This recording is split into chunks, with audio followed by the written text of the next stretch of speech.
अस्सलाम वालेकुम वीवर्स, माशाल्लाह से रमज़ान चल रहे हैं। मुस्तकिल रोज़े रखे जा रहे हैं। मुस्तकिल रोज़े रखे जाते हैं जिनकी वजह से खाने पीने के औक़ात जो हैं वो तब्दील हो जाते हैं। साथ ही अफ्तारी में मुस्तकिल तली हुई चीज़ों का इस्तेमाल किया जाता है। इन सब से मिलकर कब्ज़ की शिकायत हो जाती है। तो कब्ज़ जो है वो बीमारियों की जड़ होता है।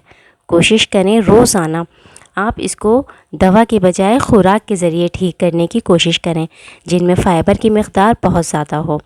इसके लिए आज की वीडियो में हम आपको ऐसी चीज़ बताएंगे जिसके इस्तेमाल से अपने पुराने से पुराने कब्ज़ को भी ठीक कर लेंगे, बल्कि साथ ही बवासीर, आंतों की खुश्की और ऐसे ही पेट से जुड़े बहुत से मसाइल से भी निजात मिल जाएगी। तो ये है इस्पागोल। इसके लिए हमने ये आधा कप पानी है। मैंने गिलास में ये पानी आधा गिलास पानी डाला है और इसके अंदर 2 चम्मच इस्पागोल मैंने शामिल कर दी है।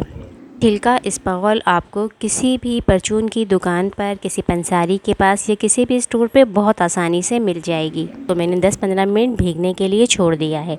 अगर आपका वज़न बहुत ज़्यादा है और आप वज़न कम करना चाहते हैं तो आप इस्पागोल को भिगाकर बिल्कुल इस्तेमाल मत करें, बल्कि इसको वैसे ही गर्म दूध या पानी से खा लें। ये आपके पेट में जाके फूलेगी तो साथ ही मैदे का पानी भी अपने अंदर जज़्ब कर लेगी।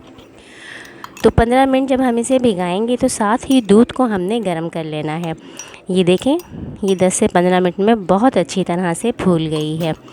इस तरह इसे फूल जाना चाहिए कि ये बिल्कुल नरम हो जाती है, हलवे की तरह से इसका दाना दाना जो है वो मिक्स हो जाता है। ये इस्पागोल कब्ज़ दूर करने के साथ साथ आंतों में फिसलन और चिकनाई भी पैदा करती है।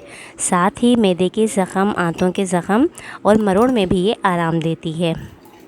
जिन्हें शुगर का मर्ज़ है और उन्हें भी अगर कब्ज़ की शिकायत हो जाती है तो उन्हें वैसे भी फ़ाइबर की बहुत ज़्यादा ज़रूरत होती है, तो उनके लिए भी बहुत ज़्यादा अच्छा है।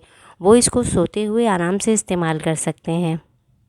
कब्ज़ को तोड़ने के लिए या कब्ज़ को ख़त्म करने के लिए इसे आपने गर्म दूध के साथ ही लेना है या गर्म पानी से। अगर दूध ना हो तो गर्म पानी से भी ले सकते हैं। दूध को गर्म करके मैंने इसमें मिला दिया है। अब समझें, ये आधा दूध और आधा पानी है। इसको हम अच्छी तरह से मिक्स कर लेंगे। ये हलवे की तरह समझें एक शेक सा बन गया है और ये बहुत ज़्यादा गाढ़ा किस्म का एक शेक बन गया है। ये देखें आप, ठीक है। इसको हमने अच्छी तरह हिला लेना है। चीनी वगैरह कोशिश करें ना डाला करें, लेकिन फिर भी अगर आपको आदत है तो फिर चीनी थोड़ी सी मिला लें। और उसके बाद रात में जब अफ्तारी खाना आपने खा लिया है, अब आप बिस्तर पे सोने जाएं, तो फिर आप इसे पी लें और पीकर सो जाएं। जिन्हें हर वक्त ही कब्ज़ की शिकायत रहती है वो हमेशा ही इस तकलीफ़ में मुब्तला रहते हैं। आंतों की खुश्की, बवासीर, इस तरह पेट से जुड़े बहुत से मसाइल की वजह से उनको बहुत तकलीफ़ हो, वो इसका रोज़ाना इस्तेमाल करें, उन्हें बहुत ज़्यादा आराम मिलेगा। और अगर आपको हमारी वीडियो पसंद आई हो तो कमेंट में ज़रूर बताइएगा। अभी तक लाइक नहीं किया है तो प्लीज़ वीडियो को लाइक कर दें।